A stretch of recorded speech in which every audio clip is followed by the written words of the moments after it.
無上甚深微妙法，百千萬劫難遭遇。我今見聞得受持，願解如來真實義。演揚妙法由安省佛教法相學會潘雪芬副會長及黃少強居士聯合主持，現在開始。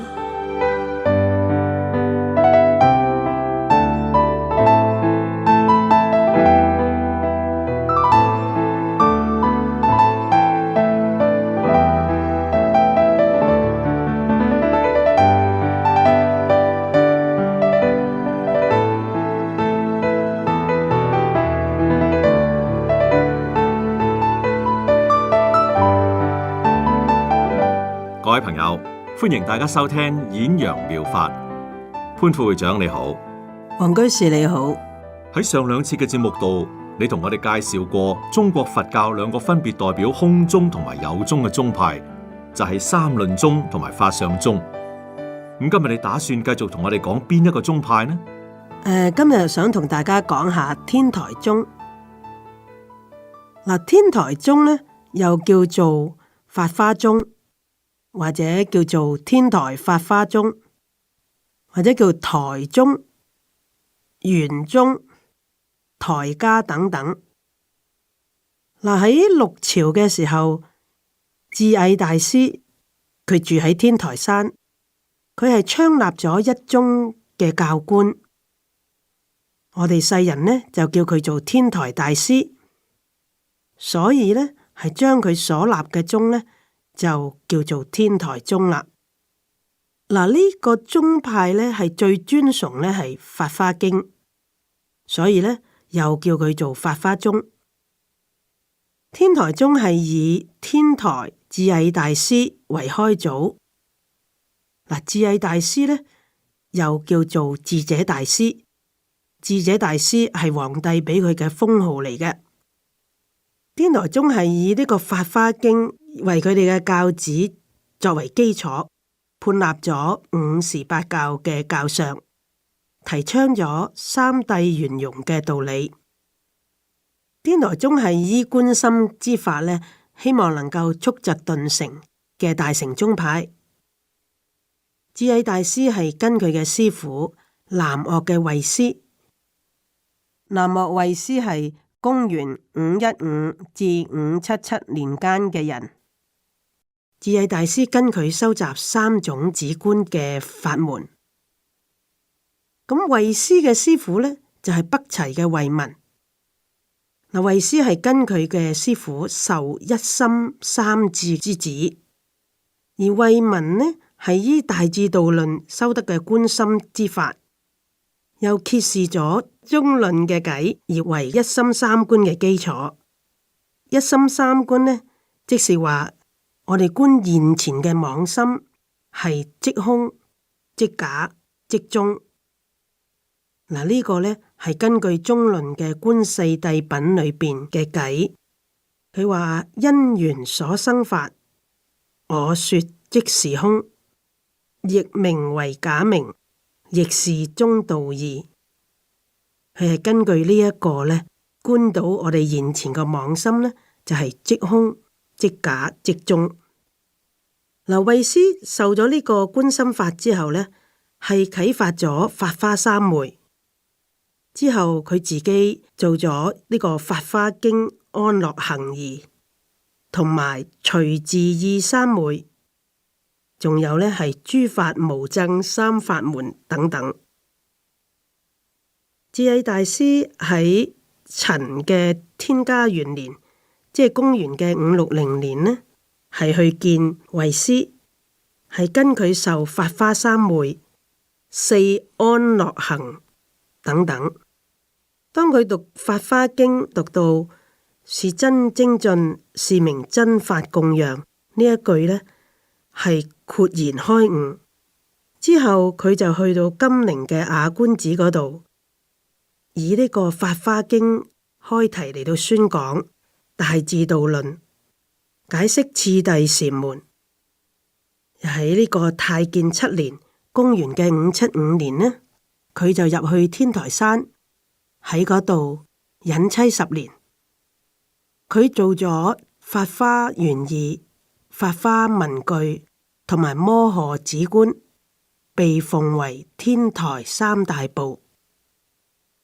呢一個天台宗啊，雖然係以呢個龍樹為高祖，以呢個智顗為第四祖，但係如果就思想傳承嘅集大成嚟講呢，智顗呢實在應該係呢一個宗，即是天台宗嘅開祖嘅。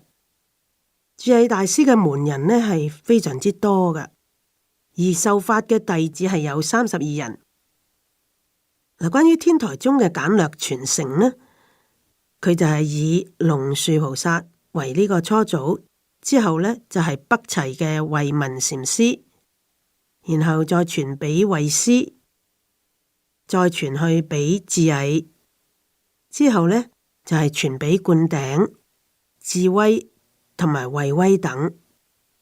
嗱，如果我哋要真真正正了解天台宗嘅思想呢，我哋係可以讀下天台三大部，即是話法華玄義、法華文具同埋摩訶止觀等等。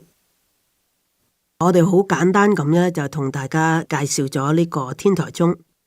另外一個想同大家介紹嘅呢，就係華嚴宗。嗱，華嚴宗亦都係喺中國嘅一個大嘅宗派嚟嘅。嗱，華嚴宗又叫做賢首宗或者法界宗，另外一個名呢，就係圓明具德宗，係中國嘅13宗之一，日本嘅8宗之一。華嚴宗係依《大方廣佛華嚴經》立法界緣起，事事無礙嘅妙旨，係以唐代道信禪師為初祖。道信禪師係公元557至64年間嘅人。呢一個宗係依《華嚴經》嚟立名嘅，所以就叫做華嚴宗啦。中國喺東晉義熙14年，即係公元嘅418年呢，就係由佛陀跋陀羅譯出咗《華嚴經》嘅60卷，即是所謂舊華嚴經啦。嗱，冇耐呢，就係有位法業已經開講呢一個嘅華嚴經，之後佢撰作咗《華嚴子規》2卷書，係中國講華嚴經嘅第一個人。再到唐代嘅聖曆2年，即係公元嘅699年呢，實叉難陀又再譯《華嚴經》80卷，即是係新華嚴經啦。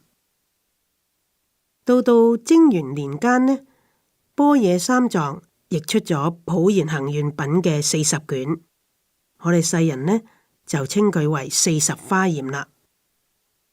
大方廣佛華嚴經雖然喺東晉嘅時代已經譯出，同埋有人研究，但係始終都唔能夠普及發展嘅。直至去到道信嘅時候呢，先至致力研究華嚴經。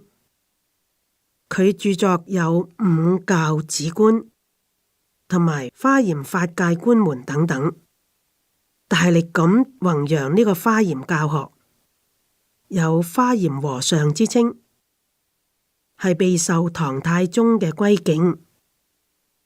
後來呢，佢又傳俾佢嘅徒弟智儼，智儼係最出色嘅徒弟。佢先後學過四分律、阿毗曇、成實論、涅槃經等等。但係當佢讀到華嚴經嘅時候呢，係有所醒悟噶。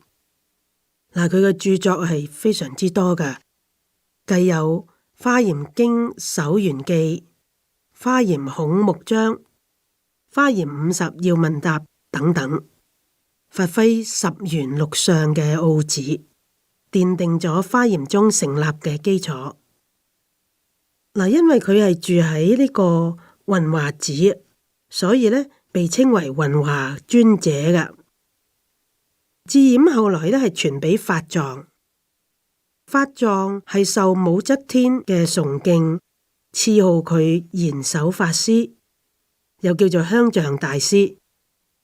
法藏法師嘅先祖係康居國人，佢自己就叫做康藏，因為依佢嘅類似嘅字呢，所以係有香象嘅名。佢被武則天呢封為國師，大力咁弘揚華嚴。據為武則天講解華嚴經嘅十緣緣起，當佢講到重重無盡呢一個義理嘅時候呢，武則天係唔能夠明白，於是呢，法藏法師就指住喺金蓮殿上嘅金獅子嚟到作比喻，就叫人呢攞咗好多個銅鏡出嚟。然後咧就將啲銅鏡咧就擺喺個金獅子周圍嗰度擺啦，將個金獅子嘅影像咧係影入去個鏡裏邊，互相輝映嚟到解釋重重無盡嘅道理。就好似我哋而家喺飛髮鋪裏邊，我哋見到嘅鏡後邊嘅鏡、前邊嘅鏡咁互相輝映呢，就會睇到呢個情況，呢一個重重無盡嘅道理啦。嗱，武則天睇到呢個情況之後呢，就係豁然領悟噶。就因為呢個原因呢，後來法藏法師呢，就撰寫咗好出名嘅金獅子章。嗱，咁法藏法師之後呢，就係另外一位澄觀法師啦。不過唔好意思，潘副會長，你要留翻下次先至可以介紹澄觀法師啦，因為呢個時候我哋又要講下人哋事啦。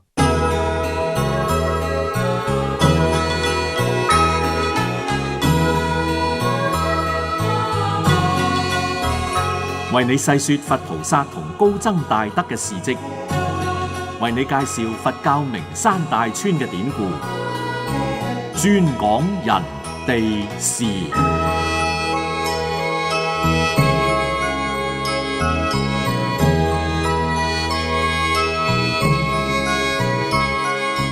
各位朋友，我哋上次講到目犍連為咗弘揚佛法，多次運用神通嚟攝服外道，令到佢哋改信佛教，但係亦都因為咁得罪咗好多外道。呢班冥頑不靈嘅人心心不忿，千方百計要破目犍連嘅神通，借此打擊佛教。咁有一次，目犍連出外托缽乞食之後，返回精舍，途經一座園林，被一個生得貌美如花嘅中年女子攔住去路，仲對佢搔首弄姿、諸般挑逗添。目犍連唔使運用他心通，都知道呢個女子一定係受外道用金錢收買嚟引誘自己，想破壞自己嘅戒行，當然係唔會中計啦。不過佢覺得呢個女子雖然口口聲聲話自己係個罪孽深重嘅人，為咗錢就乜嘢都肯做，但係睇落佢嘅本質應該唔似係咁壞嘅，可能係另有苦衷先至會做出呢啲不道德嘅事嘅啫。所以好希望能夠勸佢改邪歸正，皈依佛教。呢個中年女子過去一直都以為所有男人都係好色之徒，從來未見過好似目犍連咁正氣凜然嘅比丘，用咁誠懇嘅態度同自己講解世間嘅道理嘅。不過佢一諗起以前發生嘅事，不禁悲從中來。目犍連就咁同佢講啦：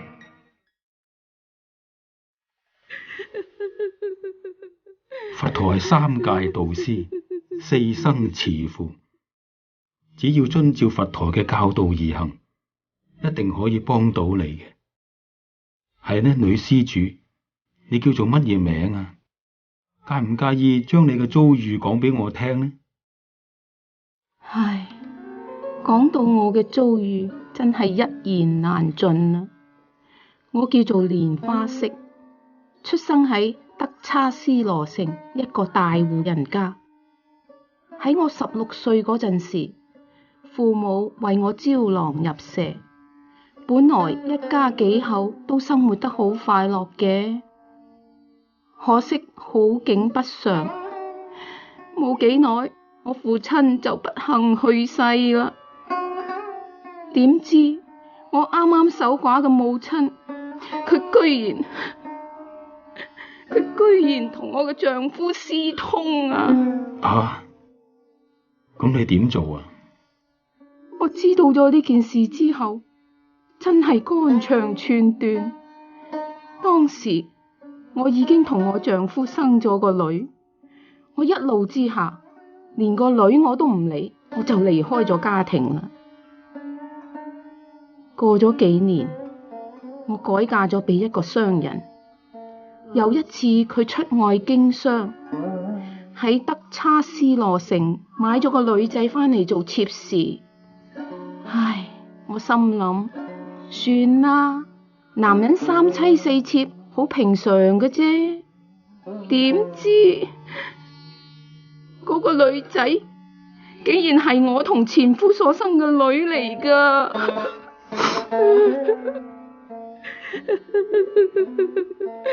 蓮花色，你無謂傷心難過啦。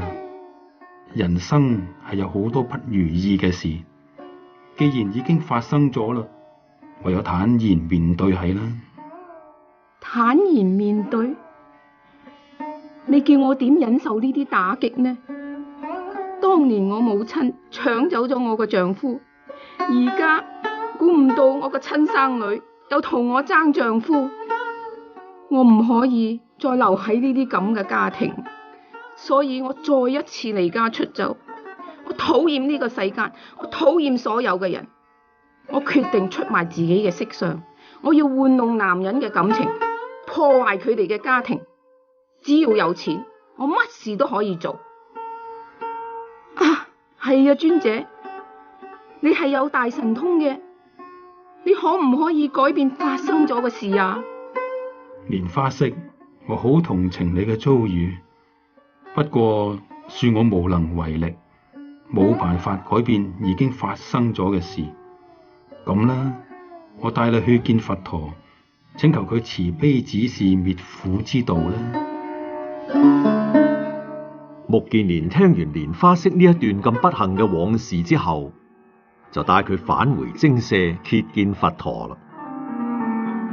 佛陀對蓮花色講解過去、未來、現在三世因果同苦集滅道四聖諦嘅道理，令蓮花色明白到一切發生喺自己身上嘅事，都係過去所作嘅業招感而來嘅。於是歸信佛教，並且依大愛道比丘尼出家。大愛道比丘尼即係佛陀在家時嘅姨母摩訶波闍波提夫人。蓮花色從此精進修行，後來證得阿羅漢果，喺佛陀弟子之中被譽為神足第一。至於有關目犍連嘅其他故事呢，我哋又要留翻下次再講啦。信佛係咪一定要皈依㗎？啲人成日話要放下屠刀立地成佛，燒元寶蠟燭、金銀衣紙嗰啲，係咪即係？又話唔應該殺生嘅，咁啲蛇蟲鼠蟻，我見到有人劏雞殺鴨，甚至成隻燒豬抬去還神。唔係拜得神多自有神庇佑嘅咩？老老實實啦，究竟邊個菩薩最靈先？點解呢？咁嘅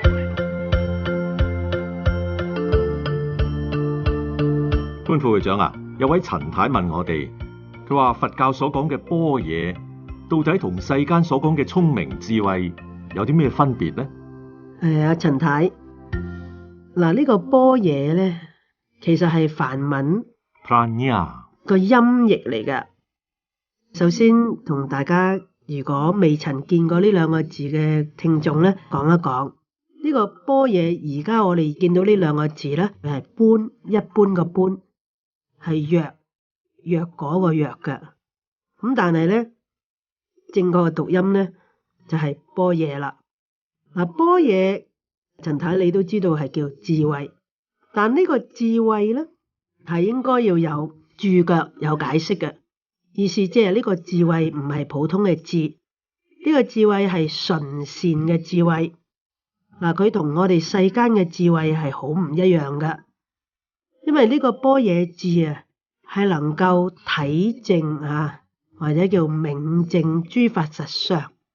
嗱，呢個諸法實相咧，係呢個宇宙嘅實體嚟嘅，係個本體嚟嘅。般若智係能夠消除晒一切煩惱嘅出世間嘅智。嗱，所以咧，我哋不能夠將佢只係譯作智慧，係要用音譯，因為世間嘅智慧咧係有善有惡嘅，而般若智咧係純善嘅，係無漏嘅。無漏嘅意思咧，即係不與煩惱連結嘅。嗱，我哋比較下呢個般若智與世間嘅智慧嘅分別。嗱，首先世間嘅智慧咧係可善可惡嘅，係可以行善可以作惡。例如我哋發明呢個核子啊，呢個核子如果我哋又將佢用做呢一個核子發電咧，呢一個係善嘅。但係我哋將啲核子嚟到製造核子彈咧，嗱，呢一種就係惡噶啦。般若智咧就一定係純善嘅，唔會有惡嘅成分存在噶。嗱，咁另外世間嘅智慧咧係必然與煩惱相應嘅，係有漏嘅，就算係善法都一定與煩惱相應嘅。但係般若智咧係不與煩惱相應嘅，係無漏嘅。仲有世間智係必有所取之上而相對嘅，即係話世間嘅智慧係一定有相對執取嘅對境，但係般若智咧係無相無對嘅，係絕對嘅，係離言一味嘅。般若智嘅認知對象咧係絕對係無分別嘅，係冇形冇相冇語言冇概念，一切嘅現象嘅事以及本質嘅理，即係一切嘅事理咧都係平等無差別嘅。換言之，世間嘅智慧必定係相對，而般若智咧係絕對嘅。世間嘅智慧只可以暫時降服我哋嘅煩惱，不能夠永斷煩惱嘅種子。譬如話我哋係讀經教，或者我哋受教育，令到我哋知道唔應該起貪嗔癡，唔應該令呢啲貪嗔癡嘅煩惱生起。但係由於貪嗔癡啊係根本煩惱嚟嘅，如果煩惱嘅種子係未剷除咧，我哋世間嘅智慧只係可以能夠暫時降服佢，但唔可以根斷嘅。如果我哋有煩惱嘅種子，我哋雖然係可以明白事理撳住佢，但係如果個惡嘅外緣係強嘅話咧，我哋都會做出一啲惡行嘅。嗱，般若智咧就能夠除咗服之外咧，佢係可以斷煩惱嘅。般若智係可以將煩惱嘅種子咧係連根拔，如果冇種子就唔會起現行，可以將嗰啲煩惱咧係永斷。世間嘅智慧咧係唔能夠契證諸法實相，即是唔可以證真如嘅，因為世間嘅智慧有概念、有語言、有分別，所以係唔能夠證得真如，唔能夠證得呢個諸法實相。因為我哋要證入去諸法實相，要證入去真如咧，係離語言離概念嘅。但係般若智咧就能夠觀照，即係證入，能夠契證呢個諸法實相。嗱，般若智同個世間智係有咁大嘅分別咧，所以我只能夠音譯嚟到將佢顯出同呢一個世間智嘅不同。解釋完般若同世間智慧嘅分別之後呢，我哋嘅節目時間又夠啦。如果各位有啲關於佛教嘅問題想問我哋嘅，歡迎各位傳真到905-707-1275 905-707-1275，或者係電郵到 bds2009@ymail.com bds2009@ymail.com。我哋又要到下次節目時間再會啦，拜拜。